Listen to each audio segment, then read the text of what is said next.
Bonjour, bonjour, or I should say hello, hello, because I am back from Paris and I missed my weekly live event because I was traveling. So I wanted to share an update on my fresh start and on my adventure. I took my daughter to Paris to celebrate her graduation. She's going off to college soon. Oh my goodness. So it was amazing. It was the best week of my life. It was absolutely magical. And I made a conscious decision to enjoy what I like to refer to as days of deliciousness. I don't like to think about it as a cheat day or cheating or any guilt, shame, anything about that.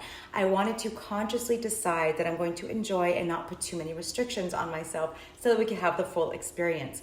So I did things like I stuck to 2 meals a day and I, ate when I was hungry, I stopped when I was full.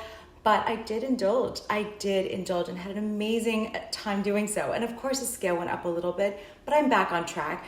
And that gives me this renewed sense of joy and, and determination. And I'm so happy to be home, to be making my healthy meals again. And I love to think about this in a really positive way. I don't have any regrets. I enjoyed every single bite that I took. And I have my May group, my support group, the Choose You Now Challenge coming up. And so I'm motivated about that. I also set an anchor. I set a photo shoot for the end of May. So I'm going to be focused on that. That's going to keep me motivated. And I'm really excited. So how are you doing? Share in the comments. And what do you think of Days of Deliciousness?